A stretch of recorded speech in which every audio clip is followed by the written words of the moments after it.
For someone like me, as an Asian American woman, I never thought I would be in a position or ability to run for office. The last 10 years, because of so many, frankly, other women running and winning for office, that really gave me a lot of encouragement.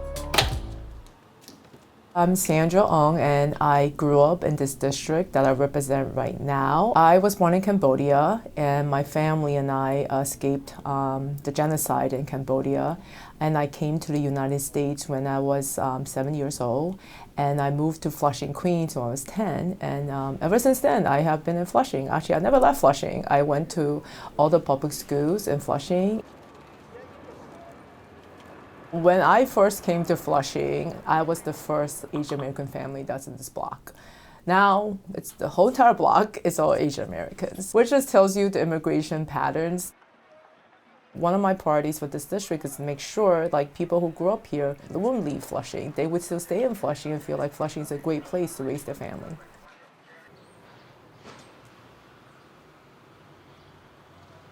So one of the issues is language access, and that's an issue in New York City in general. New York City is known to be a very diverse population. However, we still lack language access.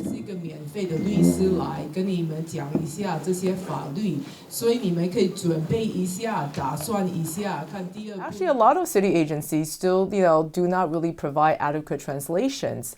And when they do provide translations, it's really they use something called language line, where they would call it third party, who could be in any other place in New York State, who doesn't even understand maybe the issues that you're talking about, doesn't have an expertise about the issue you're talking about.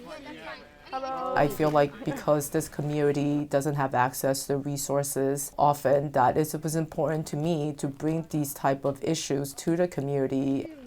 Yeah, 现在只是很多人早就登记好了，所以公平一下，给每一个家庭拿一个。We made history, so we have 6 AAPI City Council members. That's in New York City. It's really great to have colleagues that look like you, get together on these Asian American issues.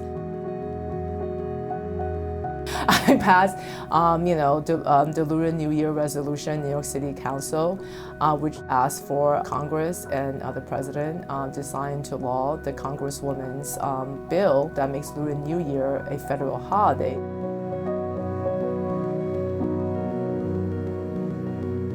So I think these are things that maybe in the past would have been a little bit harder, but because we do have the largest AAPI City Council members ever, that these issues are a little bit easier because we do have that.